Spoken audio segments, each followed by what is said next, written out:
नमस्कार दोस्तों, स्वागत है आप सभी का। मेरा नाम है प्रेमपाल सिंह और आप जुड़ चुके हैं हमारे YouTube प्लेटफॉर्म से। सीटेट की सोशल स्टडीज की प्रैक्टिस क्लास है। इसमें हम पीवाईक्यू डिस्कस कर रहे हैं। तो डायरेक्टली मैंने जो लेटेस्ट पेपर हुआ था आपका 2024 वाला दिसंबर का, वो ओपन करके रखा हुआ है। तो इसे हम डिस्कस करेंगे। इसके कुछ क्वेश्चन डिस्कस करेंगे हम जितने हो सकते हैं, ठीक है। फिर बाकी के नेक्स्ट क्लास में डिस्कस करेंगे। तो शुरू करते हैं। ये आपका सामाजिक विज्ञान का सोशल स्टडीज का पेपर है, ठीक है। यहां देखिए, क्वेश्चन नंबर 31 से आपका एसएसटी शुरू होता है पेपर में, सीटेट पेपर 2। यहां क्वेश्चन नंबर 31 क्या कह रहा है? Which of the following kingdoms was established by Kadamba Mayurasharma, यानी कि कदम्ब मयूर श्रमण के द्वारा कौन सा राज्य स्थापित किया गया था? कौन सा राज्य स्थापित किया गया था कदम्ब के द्वारा? तो देखो भाई, एनसीईआरटी में मेंशन है ये। कर्नाटका, कर्नाटका में एक जगह थी बनवासी। कर्नाटका में जगह कौन सी थी? बनवासी, ठीक है। तो बनवासी ये जगह थी। जिस टाइम पर कदम्ब के द्वारा इस राज्य की स्थापना की गई थी, उस टाइम पर इस राज्य की राजधानी क्या थी? राजधानी क्या थी? बनवासी। और ये 4th सेंचुरी सीई में इस्टेब्लिश किया गया है। कब? 4th century CE. तो 4वीं शताब्दी सीई की बात है ये, जब कदम्ब मयूर श्रमण के द्वारा कर्नाटक की स्थापना की गई थी। उस टाइम पे इसकी राजधानी होती थी बनवासी। क्या होती थी? बनवासी। उस टाइम पर इसकी राजधानी होती थी, ठीक है। आज उसे हम कर्नाटका कहते हैं। क्लियर? तो क्लियर है। यहाँ पे देखो, यहाँ पे जो चीज आपको जानने को मिली, आपको पॉइंट्स भी याद रखने हैं जो क्वेश्चन के साथ हम डिस्कस कर रहे हैं। कदम्ब जो मयूर श्रमण है, कदम्ब डायनेस्टी, तो वहां उसने स्थापना की किसकी? कर्नाटक की। कर्नाटक की। और 4th सेंचुरी सीई। राजधानी क्या हुआ करती थी उस समय? कैपिटल बनवासी। आज हम ओवरऑल उसको कर्नाटका कहते हैं, ठीक है। अगले क्वेश्चन पे चलते हैं हम।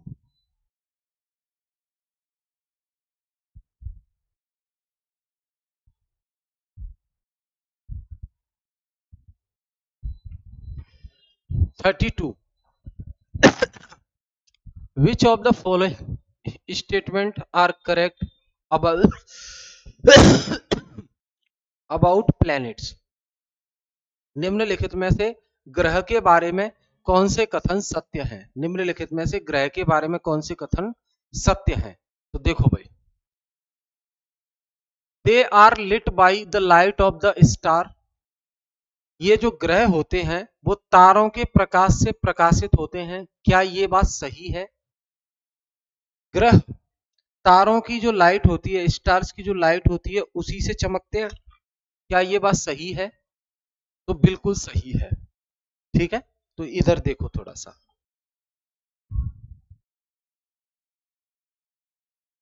स्टार क्या होते हैं?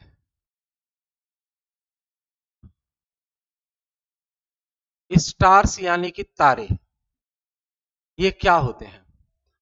जिनकी अपनी हीट और लाइट होती है।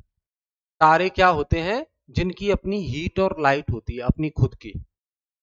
तो जिनकी खुद की ऊष्मा और प्रकाश, खुद की ऊष्मा और प्रकाश होता है, उन्हें हम तारे कहते हैं।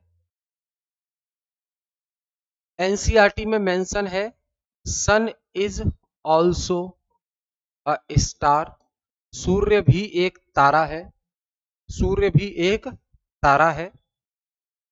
और एक चीज, जब सूर्य भी तारा है और बाकी के तारे भी हैं, सब तारे ही हैं, तो सूर्य हमें बड़ा दिखाई देता है, सूर्य हमें बड़ा दिखाई देता है। लेकिन जो और तारे हैं, जो रिमेनिंग स्टार्स हैं, जो रिमेनिंग स्टार्स हैं, वो हमें स्मॉल यानी कि छोटे दिखाई देते हैं। क्यों? तो इसके पीछे एक ही कारण है, वो है डिस्टेंस। क्या? वो है डिस्टेंस यानी कि दूरी, पृथ्वी से दूरी। अब पृथ्वी के पास में है सूर्य, इसलिए सूर्य हमें बड़ा दिखाई देता है। सूर्य स्टार है, तारा है, फिर भी हमें बड़ा दिखाई देता है।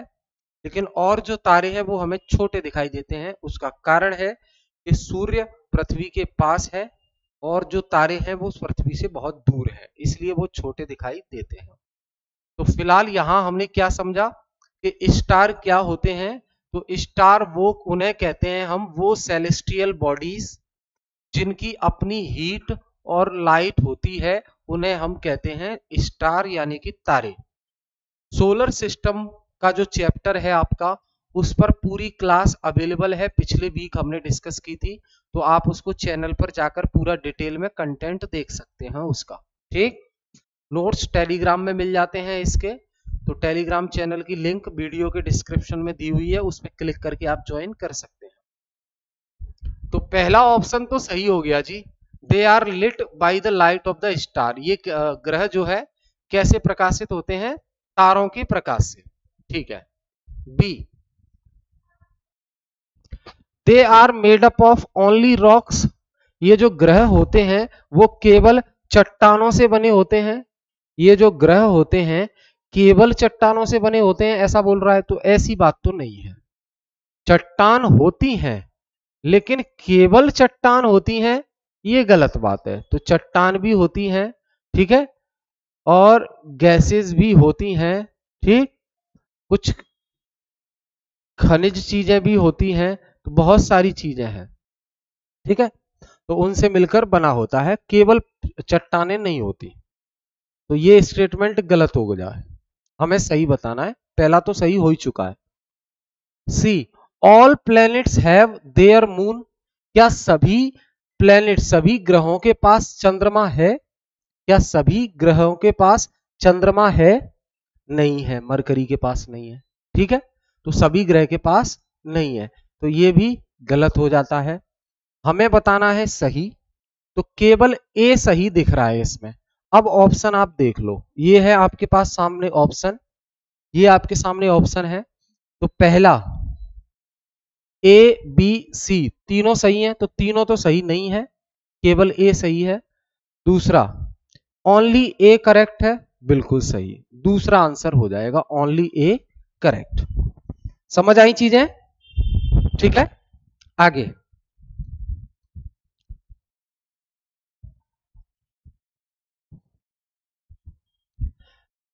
(33) The most important factor that influences the distribution of temperature on Earth।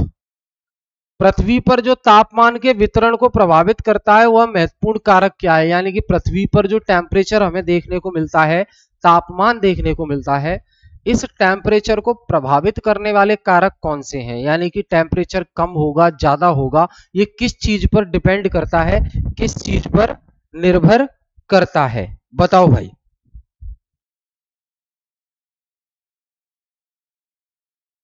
Crowded high rise building, भीड़ वाले ऊंचे भवन, क्या इससे भी फर्क पड़ता है टेम्परेचर का? या इंसोलेशन और इनकमिंग सोलर रेडिएशन, आतपन या अथवा सूर्य से आने वाली विकिरण, सूर्य से आने वाली किरणें, ये प्रभावित करता है पृथ्वी पर टेम्परेचर। सूर्य से किरणें डायरेक्ट आएंगी तो टेम्परेचर बढ़ेगा, सूर्य से किरणें कम आएंगी तो टेम्परेचर कम होगा, सूर्य से किरणें डायरेक्ट नहीं आएंगी पृथ्वी पर तो टेम्परेचर कम होगा, और डायरेक्ट आएंगी तो टेम्परेचर ज्यादा होगा। तो ये तो सही है, ठीक। तीसरा, ऋतुएं, सीजन्स की वजह से भी टेम्परेचर में फर्क पड़ता है? नहीं। असफाल्ट से बनी सड़कें, ये भी नहीं। तो भाई 33 का आंसर दूसरा हो जाएगा। 33 का आंसर क्या है? सेकंड आंसर हो जाएगा कि सोलर जो रेडिएशन है, सोलर जो रेडिएशन है वो प्रभावित करता है पृथ्वी पर तापमान के वितरण को। ठीक है, तो ये सूर्य है, ये सूर्य है। सूर्य से आने वाली जो डायरेक्ट रेज हैं अर्थ पर, ये किरणें ही डिसाइड करेंगी कि टेम्परेचर पृथ्वी पर कितना होगा। अब आपको पता है एक ओजोन लेयर होती है, ठीक है, सेकंड लेयर में ओजोन परत, ओजोन परत होती है। अब ये ओजोन परत क्या करती है, पृथ्वी से सूर्य से आने वाली किरणों को डायरेक्ट नहीं आने देती, यानी कि सूर्य से आने वाली किरणें ओजोन परत से होकर पास होती हैं, तो इनका जो प्रकाश है और इनकी जो पावर है वो कम हो जाती है और फिर ये इतनी ज्यादा हाई नहीं होती हैं, तब ये पृथ्वी पे आती हैं, तो टेम्परेचर जो है रेगुलेट होता रहता है। अगर ओजोन लेयर नहीं होती और डायरेक्ट पृथ्वी की जो अल्ट्रावायलेट रेज हैं, किरणें हैं, पृथ्वी पर आती, तो यहाँ टेम्परेचर बहुत ज्यादा होता। फिर भी ओजोन परत में एक होल है, छिद्र हो गया है, वहां से जो किरणें पास होती हैं और पृथ्वी पर आती हैं वो डायरेक्ट पड़ती हैं पृथ्वी पर। इसलिए कुछ सालों में 10 सालों के आसपास, 10-15 सालों से देखें तो टेम्परेचर हमें बढ़ता हुआ दिख रहा है पृथ्वी पर। नहीं तो पहले इतनी गर्मी कहां पड़ती थी, अब गर्मी बहुत तेज पड़ती है, एयर कंडीशनर भी फेल हो जाते हैं। उसका कारण क्या है, अल्ट्रावायलेट रेस जो सूर्य से पृथ्वी पर आती हैं, ओजोन लेयर में छेद हो गया है, जिसकी वजह से उस एरिया से डायरेक्ट पास होती हैं और टेम्परेचर बढ़ रहा है। आने वाले दिनों में टेम्परेचर बढ़ेगा, ठीक है। और ये होल किस वजह से हुआ है, पॉल्यूशन की वजह से।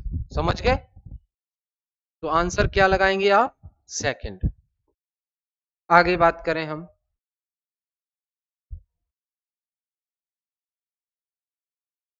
Thirty four, consider the following statement on non Brahmin movement and choose the valid option. गैर ब्राह्मण आंदोलन पर निम्नलिखित कथनों पर विचार कीजिए और सही विकल्प को चुनिए। गैर ब्राह्मण आंदोलन, ध्यान रखना ब्राह्मण उसमें इंक्लूड नहीं है, ब्राह्मण इसमें इंक्लूड नहीं है।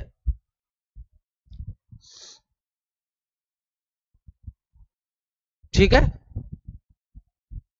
तो देखते हैं पहला option, the movement came from non Brahmin caste that had acquired access to education. Question सुन लीजिए ध्यान से, गैर ब्राह्मण आंदोलन पर निम्नलिखित कथनों पर विचार करें और सही बताएं क्या है। पहला, यह आंदोलन गैर ब्राह्मण जातियों से आया। किसने आंदोलन किया, ये गैर ब्राह्मण आंदोलन, तो सीधी सी बात है, नाम से ही पता लग रहा है, गैर ब्राह्मण मतलब वो ब्राह्मण नहीं होगा जिसने ये आंदोलन किया।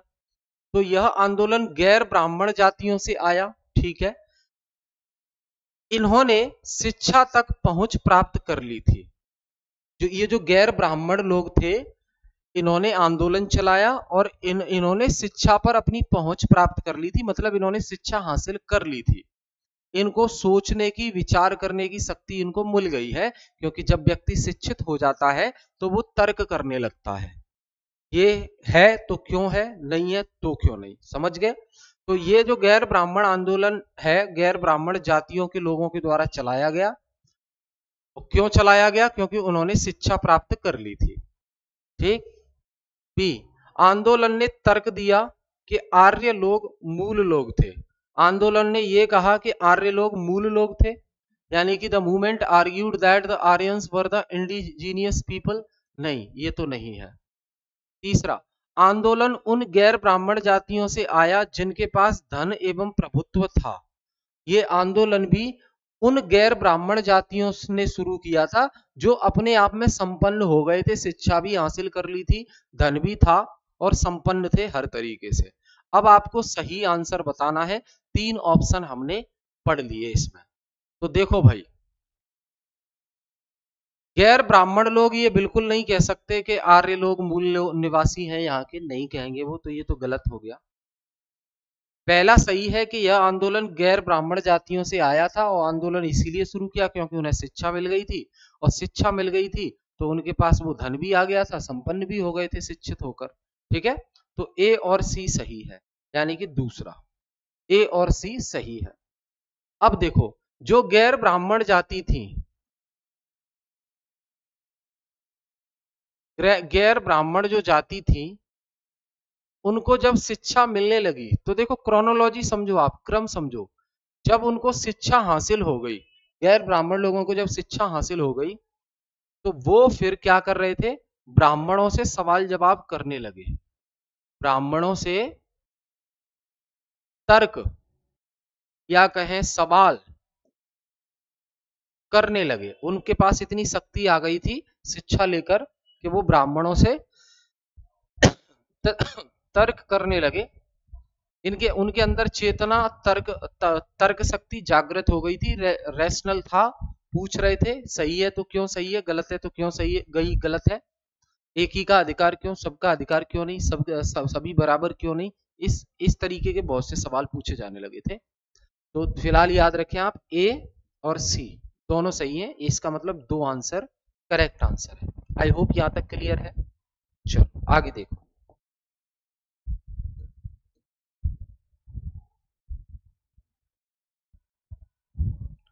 35 question. Who among the following worked with leather workers in central India and also started Satnami movement? निम्नलिखित में से वो कौन व्यक्ति था जो लेदर वर्कर्स थे, यानी कि चमड़े का काम करने वाले जो लोग थे उनके साथ काम किया उसने, और बाद में सतनामी आंदोलन की भी शुरुआत की, बाद में सतनामी आंदोलन की भी शुरुआत की? तो यू बी फड़के, ज्योतिराव फुले, घासीदास और हरिदास ठाकुर। तो ध्यान रखेंगे, घासीदास वो व्यक्ति थे, गुरु घासीदास, गुरु घासीदास ये वही व्यक्ति हैं जिन्होंने चमड़ा मजदूरों के साथ काम किया, मजदूरों के साथ काम किया और बाद में सतनामी आंदोलन शुरू किया, बाद में सतनामी आंदोलन शुरू करते हैं, ये शुरू किया गुरु घासीदास। क्या था? गुरु घासीदास। ठीक है,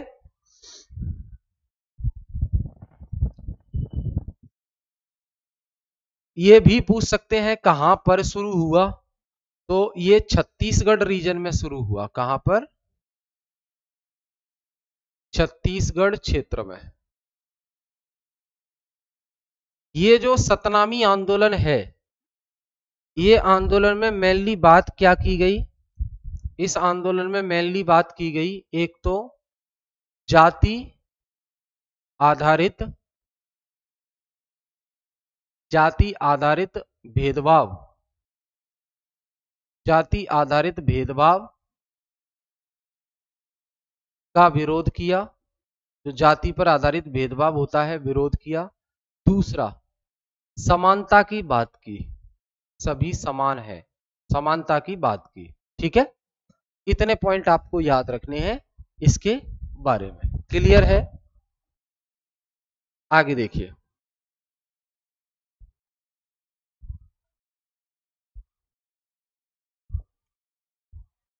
What type of winds are land and sea breeze?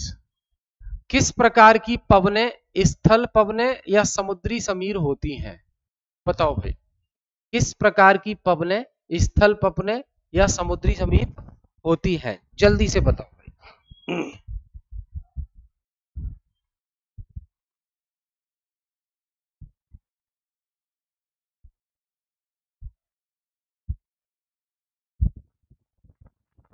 ठीक, पढ़ लिया क्वेश्चन?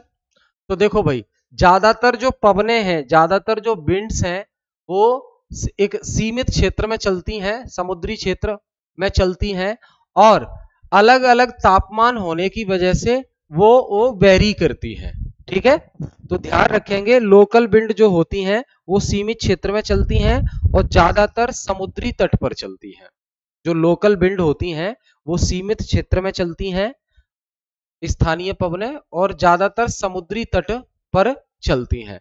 अब तापमान कम ज्यादा होने की वजह से इनमें अंतर देखने को मिलता है। भूमि और जल के अलग अलग ताप होने के कारण इनमें इनका निर्माण होता है। ठीक है, समुद्री पवनें और स्थलीय पवनें दो प्रकार की होती है।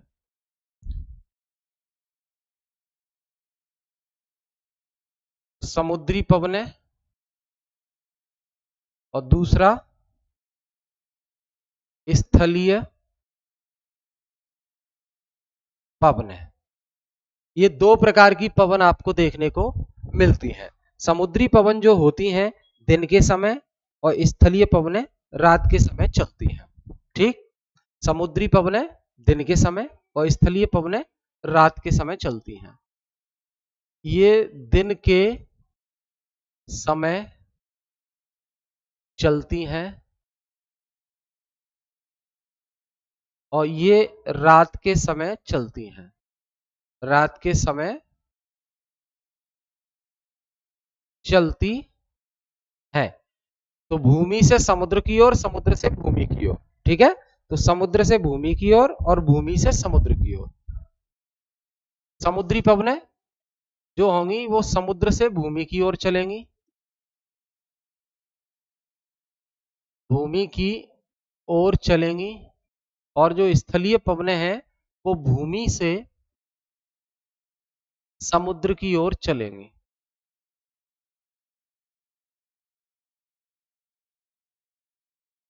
चलेंगे तो ध्यान रखना स्थानीय पवनें आंसर हो जाएगा। ठीक है, किस प्रकार की वो पवनें हैं जो स्थल और समुद्री समीप होती हैं, वो है स्थानीय पवनें, यानी कि लोकल विंड्स। ये याद रखेंगे आप।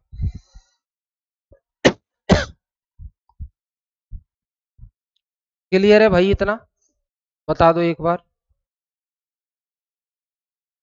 ठीक है, आगे चला जाए।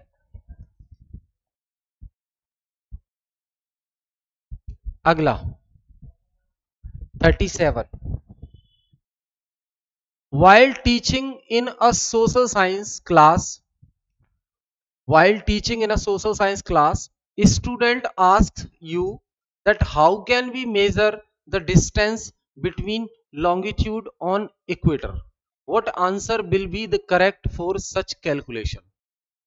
सामाजिक विज्ञान पढ़ाते हुए कक्षा में एक छात्र आपसे ये पूछता है कि विषुवत रेखा यानी कि इक्वेटर पर हम सभी देशांतर यानी कि लॉन्गिट्यूड के बीच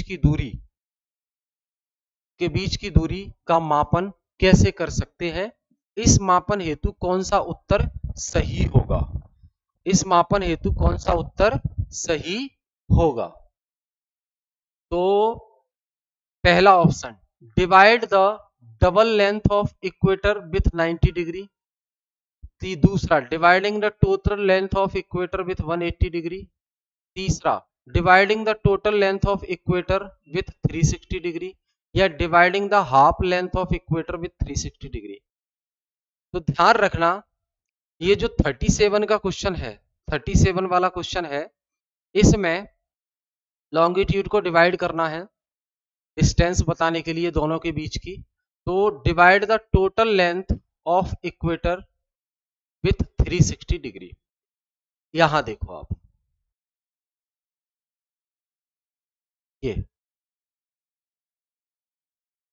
ये हो गया बीच में, ये द्वारा बनाता हूं, इधर देखो,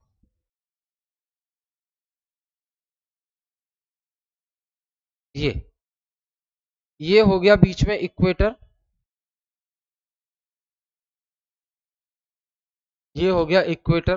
ठीक है, आपको क्या बताना है? सभी देशांतरों के बीच की दूरी का मापन करना है। कैसे करेंगे? 360 डिग्री से डिवाइड कर देंगे। Divide the total length of equator, equator की जो टोटल लेंथ है उसे 360 डिग्री डिवाइड कर देंगे 360 डिग्री से। ठीक है, तो आ जाएगा कितना? लैटिट्यूड के बीच का डिस्टेंस, जैसे ये, सॉरी लॉन्गिट्यूड, ये लॉन्गिट्यूड है। अब ऐसे ये लॉन्गिट्यूड हो गया, ये लॉन्गिट्यूड हो गया, ये लॉन्गिट्यूड हो गया, और ये लॉन्गिट्यूड हो गया। ठीक है, तो आंसर क्या होगा, 37 का थर्ड हो जाएगा। ये विषुवत रेखा की लंबाई को 360 डिग्री से विभाजित करना होगा, 360 से विभाजित करना होगा, और वो आपकी आ जाएगा क्या, लॉन्गिट्यूड, क्योंकि हर डिग्री पर लॉन्गिट्यूड निकल के आ जाएगा। समझ गए, डिस्टेंस आ जाएगी। तो ये याद रखना है। आगे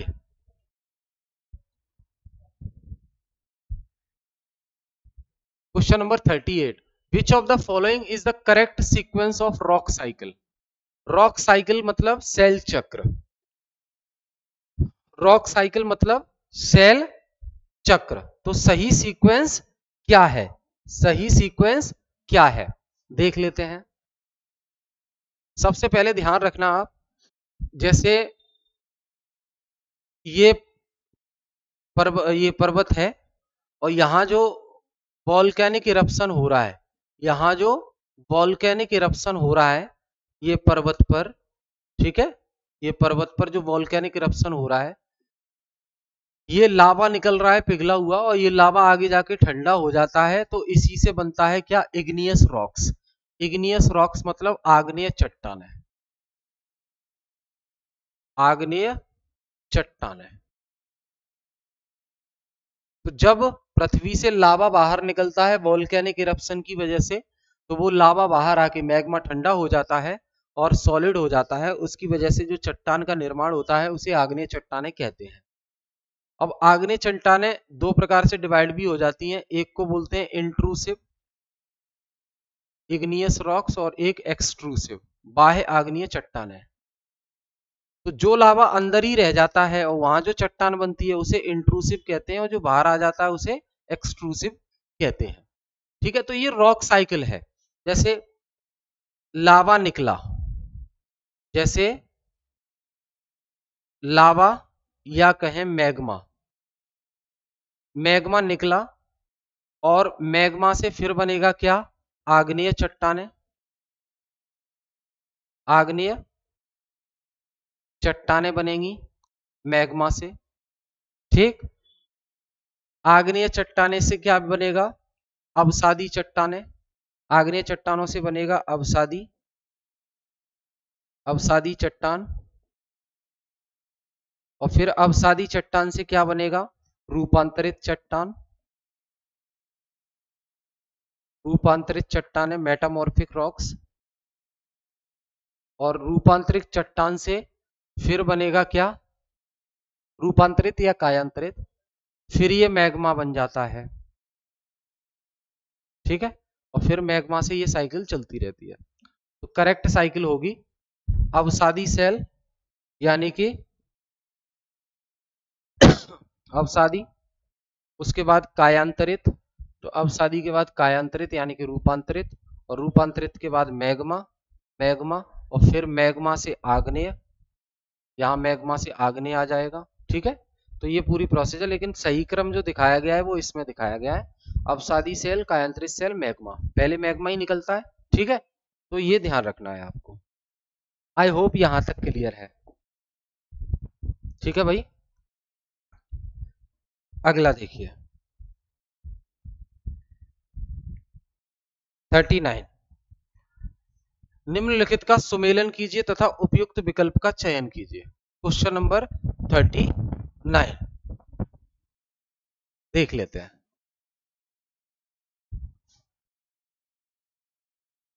पंचमार्क्ड कॉइन, पंचमार्क्ड कॉइन, ये इसको मैच करना है। तो punch-marked coin stamped with symbols using dice, यानी कि ये आपके डाई के प्रयोग से चिन्हों की मोहर लगे हुए होते थे पंचमार्क्ड कॉइन। ठीक है, ध्यान रखेंगे। नॉर्दर्न ब्लैक पॉलिश्ड वेयर, उत्तरी काले चमकीले पात्र, तो ये इसका एक्सट्रीमली फाइन पोट्री, ये मिट्टी के बहुत ही पतले और सुंदर बर्तन होते थे। एम्फोरे, एम्फोरा, एम्फोरा जो है ये सी है इसका, तो ये आपका दो टॉल डबल हैंडल्ड जार, लंबा दोहरे हत्थे वाले पात्र होते थे ये। और एरेटिन वेयर स्टैम्प्ड ग्लेज्ड पोट्री होते थे, मुहर लगे चमकदार बर्तन। तो ये सही सीक्वेंस इसका यानी कि तीसरा वाला सही हो जाएगा। अगला क्वेश्चन देख लें।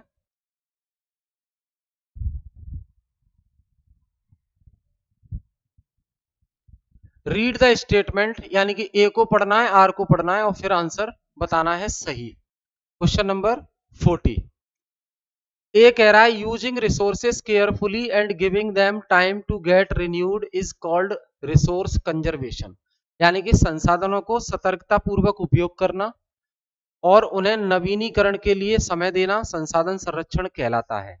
क्या ये बात सही है? बिल्कुल सही है। रीजन, संसाधनों का उपयोग करने की आवश्यकता और भविष्य के लिए उनके संरक्षण में संतुलन बनाए रखना और जो है सतत विकास कहलाता है। ये भी सही है। ए और आर दोनों सही है, ठीक है, पर ए जो है सॉरी आर जो है ए का सही एक्सप्लेनेशन नहीं दे रहा है, दोनों अलग अलग इंडिविजुअल सही है। तो ये आंसर हो जाएगा तीसरा। Both statement A and R true but R does not explain A. ठीक, ध्यान रखेंगे। तो दोस्त ये हमने क्वेश्चन डिस्कस किए, हम फिर मिलेंगे नेक्स्ट क्लास में, इसके आगे डिस्कस करेंगे। बहुत बहुत धन्यवाद।